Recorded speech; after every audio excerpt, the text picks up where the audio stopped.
Righto, here we are again in the shed, and look what I've done. She's sitting in there, and yeah, what an absolute headache that was. If you've never done this before, yeah, these engine mounts are yeah, they're a real headache. They bolt to the front of the motor with an 8mm stud, or a whole series of 8mm studs, and what I actually ended up having to do, just simply because I couldn't get the damn things on, so I just drilled each one out to like 8.5mm. It gave me just a little bit of wiggle room to get them on there. So yeah, she's sitting in there. Yeah, if you're ever doing this job at home, you need a lot of reach. So the old engine crane over there was like at its maximum extension, and even then I still had to take the fuel pressure regulator off the back of the fuel rail there. So yeah, but she's in now. So yeah, next step, I'm going to lift it up, tighten up the transmission mounts, put every last nut on the engine mount plates, engine mount bolts, yeah, and just start putting everything together, which is and there's quite a lot to do, but it's all stuff that I've done, well, nearly all stuff that I've done half a dozen times before anyway, so shouldn't be too bad. All right, wish me luck. All right, so I've got the motor in. Just about everything's connected up except for one fuel line. The back of the exhaust and the coils, but I have a problem. I have a slight I'm not sure if you can see it, I have a leak from the water pump.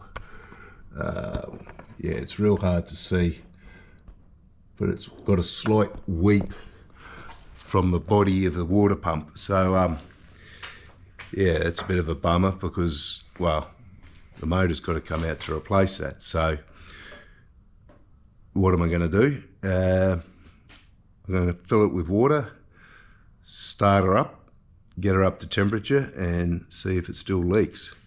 I'm hoping a bit of heat and pressure will cause it to take up, seal itself up, but yeah, we'll see.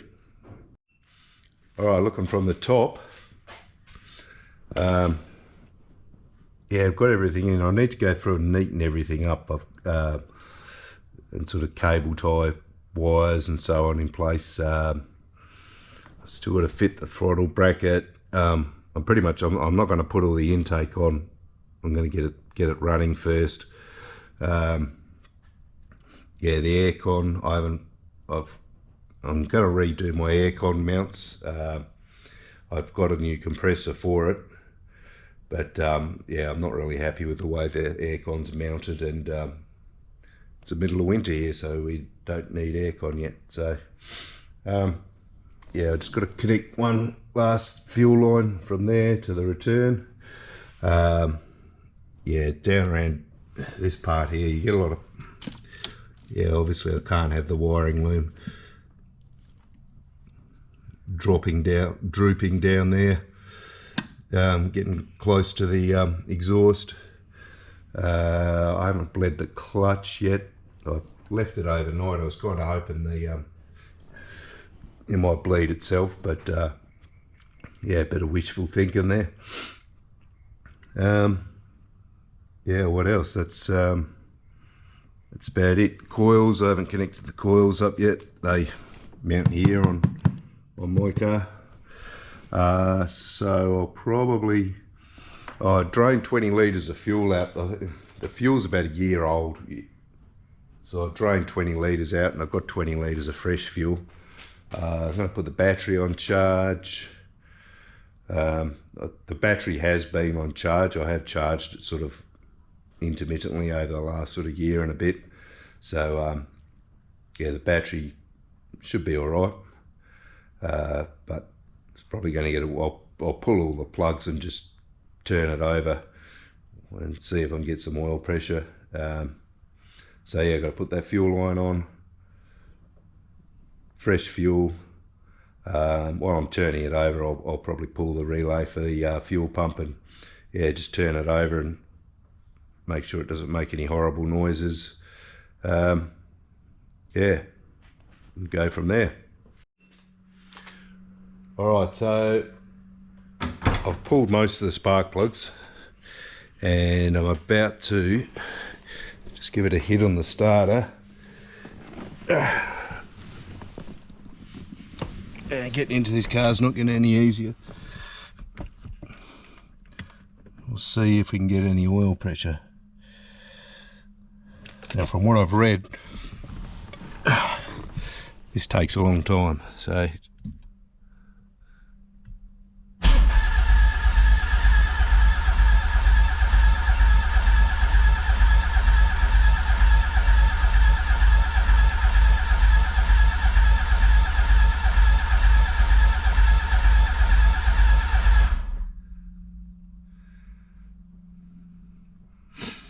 alright, nothing yet, but I'm kind of expecting this.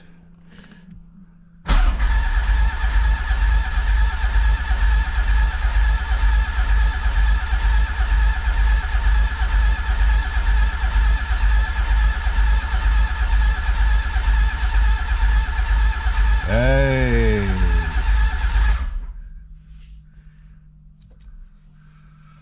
Alright.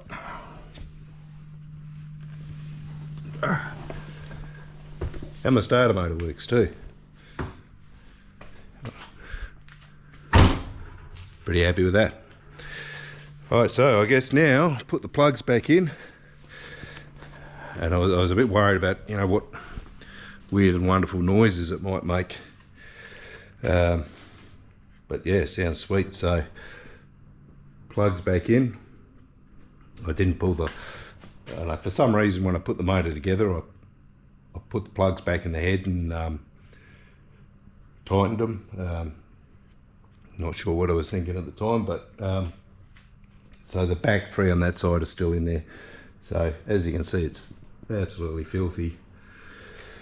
Alright, so plugs in, coils on, got the coils here, and see what happens. Alright, so I've got pretty much everything hooked up. The only thing I haven't done is put transmission fluid in it, or transmission oil in it yet. So I've got my little got my little 12-volt pump here.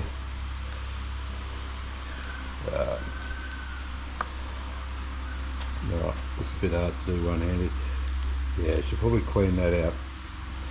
But yeah, I'll clean that out. See the way I can put this camera.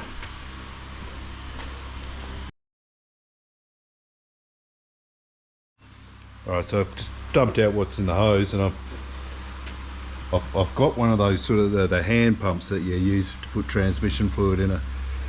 Well, I guess I should start with the problem. The problem is, that's the drain hole. The fill hole is up under the exhaust, so it's nigh on impossible to get to. So what I did the last time is there's a little doodad there, a little blank off plate that must be where a mechanical speedo has gone. Well, if you use this gearbox in another application, but that's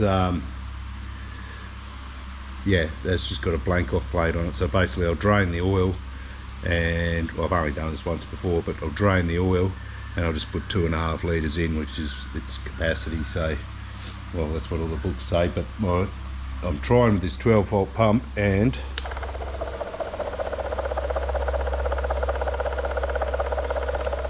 yeah, it doesn't normally sound like that. It's not loving the 75 weight gear oil, but it is turning. So if you do it with a hand one, you end up with like arm pump, you know, arthritis in your hand. It takes forever. So yeah, once that's done, I'll pretty much be ready to. Oh, here we go. It's getting faster.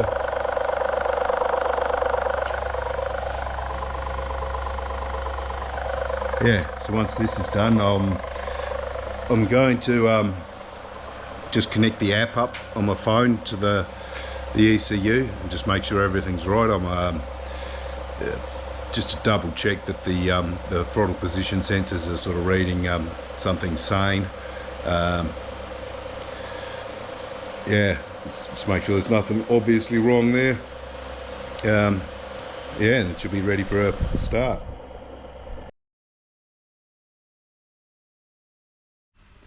Alright, so I got the app running, but I don't know what I've done. It doesn't seem to want to connect, so yeah, I've tried unplugging, plugging in. I've never had a problem with this before, so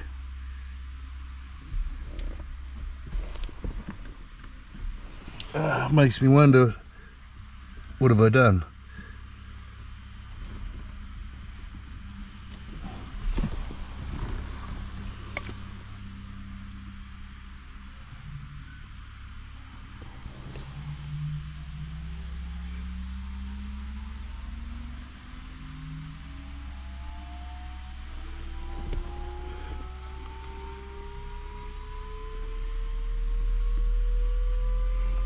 Put my power steering on.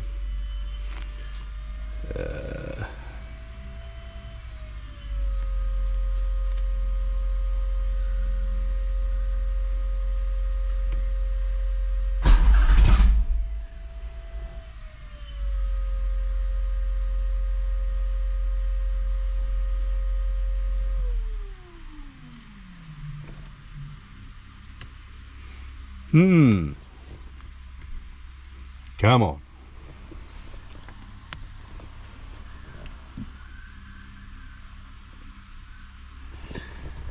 Yeah, I don't know. I'm just going to have to wing it and hope those throttle position sensors are where they need to be. I haven't moved them, so they should be fairly close. So I don't know. Maybe it'll spring to life when the motor's running. So yeah. Put my fuel pump relay in and have a go.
Alright, so fuel pump seems to have stopped.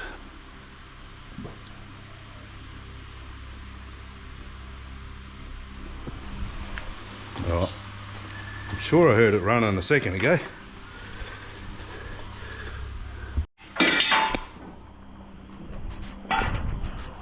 Right, so I've upset it somehow. Now it won't fire the fuel pump, and it looks like there's lights not coming on the dash anymore that I had 5 minutes ago. So I might just give it the old cycle of the power and see what it makes of that. Yeah, because I'm pretty sure I got the fuse, the relay for the fuel pump in the right spot. And I have had the fuel pump running, but now it won't run for some reason. So let's try turn that back on.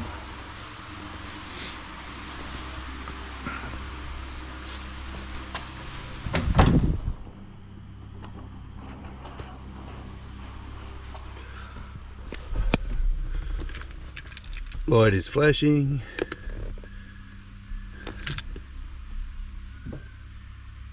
Still no fuel pump.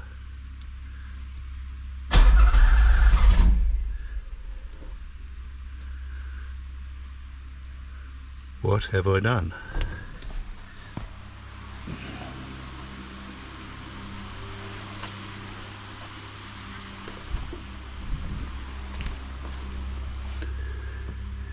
Alright, let's need some further investigation.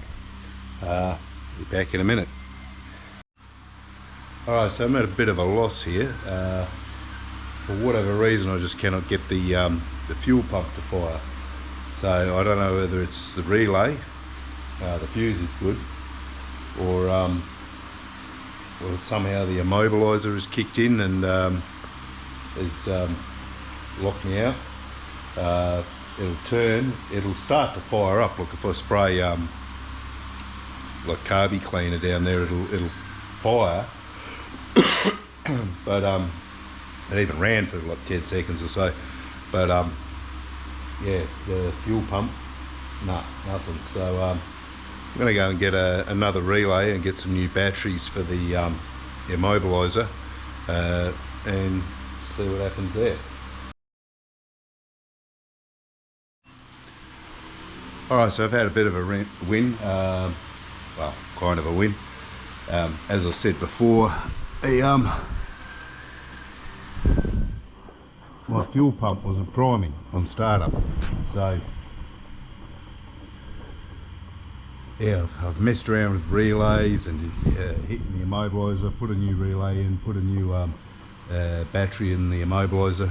Now, the thing was, I had this problem about 6 months ago, or sorry, about a year and a half ago, just before I took it off the road, and I faffed about for ages and it just came good and started working. So I thought, oh, maybe it's a TVR thing, like something to do with the immobiliser. I actually just asked on the TVR Facebook page, how do you bypass the immobiliser, because apparently you can, and people who've had problems with immobilisers have done that, but of course they don't really want to make that information public. So but in the end, one bloke on the Facebook page said, "Oh, just crack the top off your relay and wedge the little arm that the magnet in the relay triggers, just wedge that closed." And I thought, oh, well, that's not going to cost me anything to try. I've got a few spare relays, so gave that a go. Nothing. Fuel pump dead. So I went and tested the voltage at the fuel pump, and I've got 9.5 volts there, and the thing is cooking hot. So it's the fuel pump. Yeah, I was kind of misled due to my previous experience where it just came good and started working. So I figured, well, it can't be the fuel pump, because they generally don't unseize themselves. But it was the fuel pump. So now I'm going to put a new fuel pump in it. I'm in a bit of a quandary, because I actually bought a Bosch 44, like the standard sort of hot rod thing that everyone runs, and then I thought, oh no, it's probably a bit too big, and so I bought sort of the size down, and that's the one that's in there flying. So I've got this brand spanker's apparently genuine Bosch 044, or I think that's what it is anyway. Oh yeah, 044, yeah. So now I'm just going to swap the fuel pump and everything's going to be mint.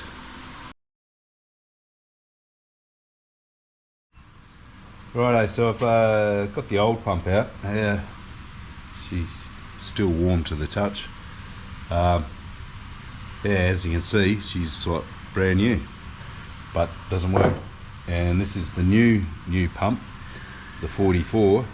But as you can see at that end, this one's got a screw-in fitting. That one doesn't. So yeah, I don't have that fitting. So tomorrow morning I'm going to have to head out and get the fitting. But I'm actually pretty pleased I've worked this out, because yeah, there's a light at the end of the tunnel. All right. I'll see you tomorrow morning. Good morning. Righto, so I got my new fuel pump in, or my new old fuel pump that I've had forever. It's now working. So I'm going to have a crack at starting it. So I don't want to be doing this one-handed, so I'll just put this here. We'll see what happens.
All right, well, it runs.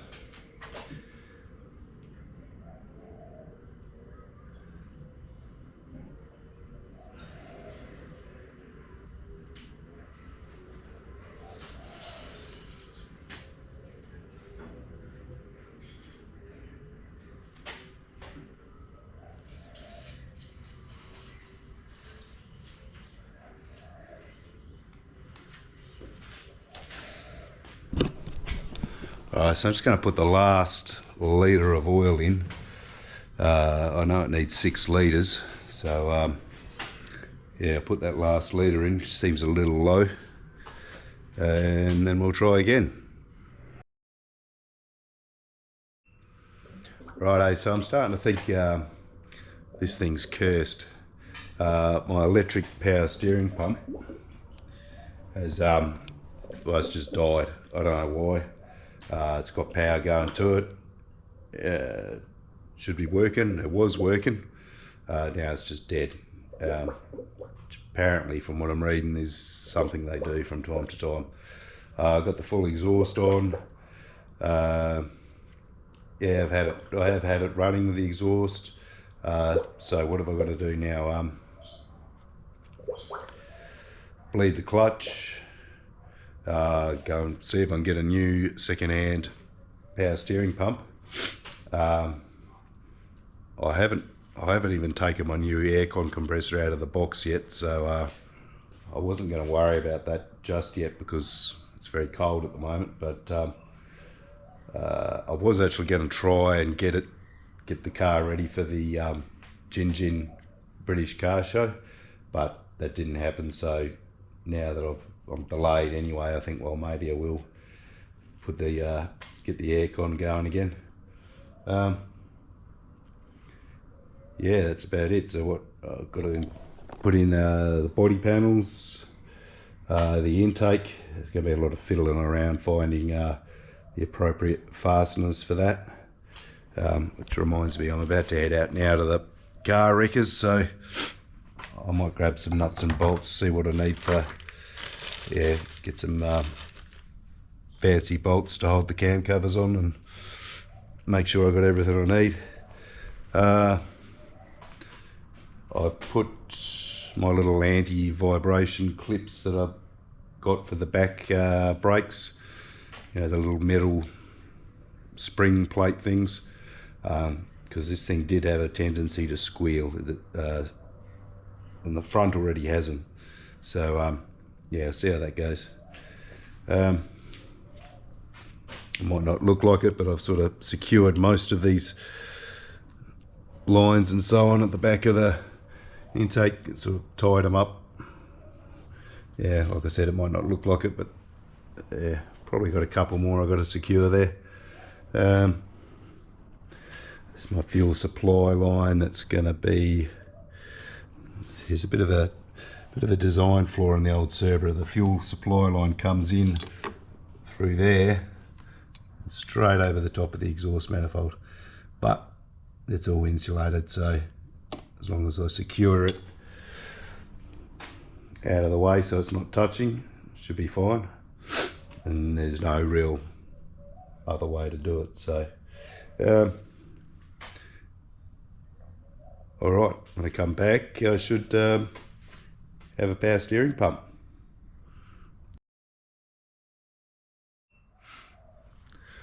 All right, so back again in the shed. Had a few delays in getting this video out. This take is actually 2 weeks after the last take.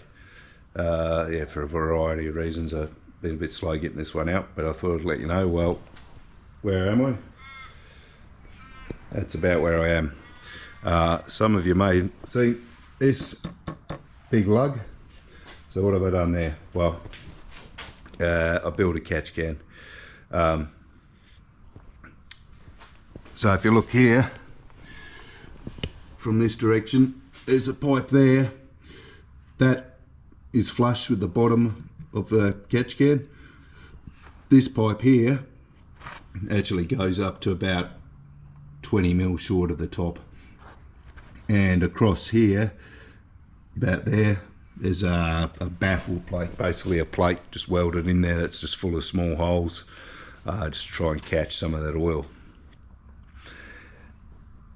Now, where does that pipe go? Well, that goes to the exhaust. And in the exhaust, there's a, well, I'll explain the why in a minute, but it's like an old hot rod trick where you've got the exhaust pipe like so, and then you have a small sort of 20 mil 5/8 pipe comes in at a 45-degree angle, the slash cut on the end, the exhaust rushing over it creates a vacuum. Now, and you connect you connect that to the catch can, and it keeps a small vacuum in the crankcase, or at least a lower pressure than you would otherwise have.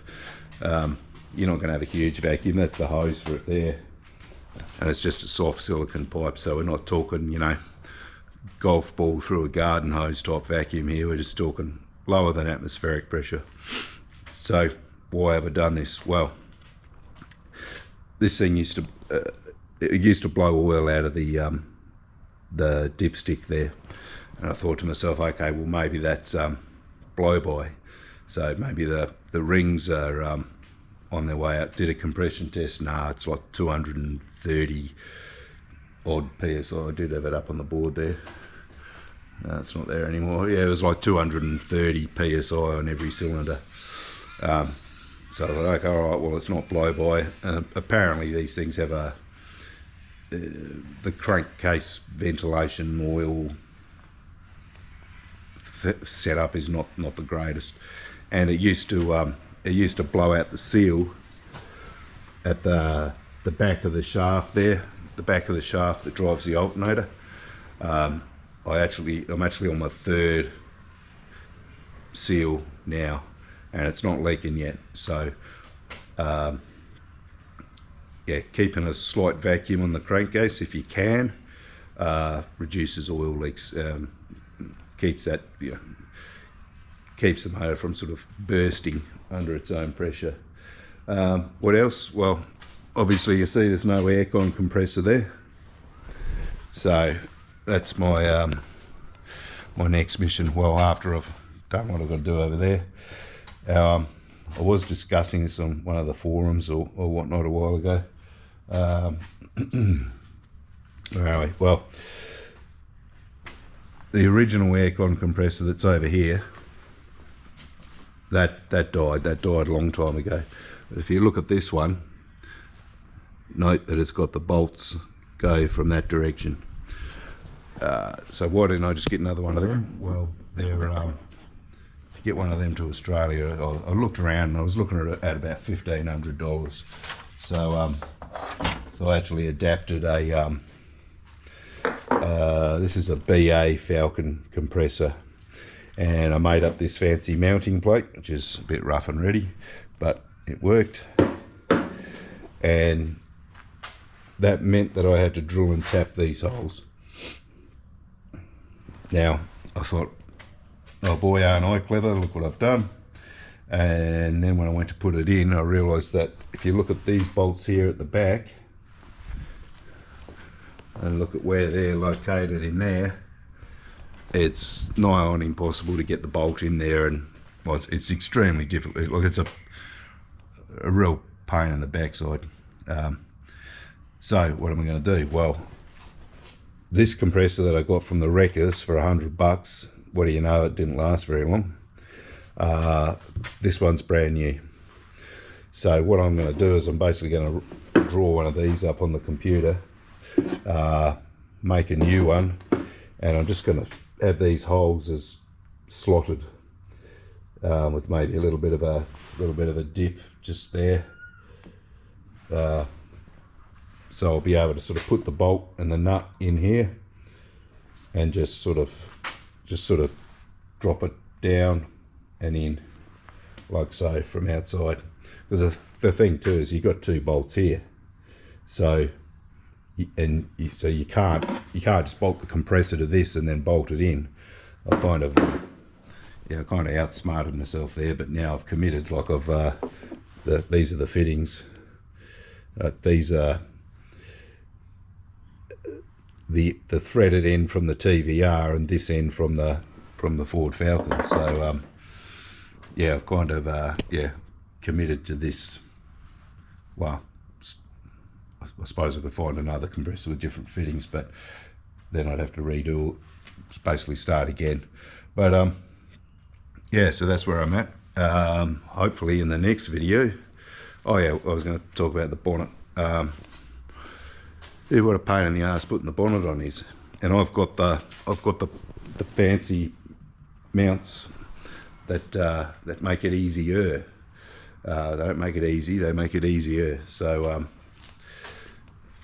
yeah, I kept finding we'd sit it in there, but to try and get these little your little locking pins in, you'd have to lift the bonnet up further than it would go. It would start fouling on the bodywork here, which, you know, isn't a fault of the hinge as such, but more of a TVR thing. But anyway, we're going to have to revisit that. I'm thinking I might just unbolt these, sit the bonnet on, lock it in place with my my latch here, and then see if I can get my hands in the front here and bolt these on. I don't know. Yeah, just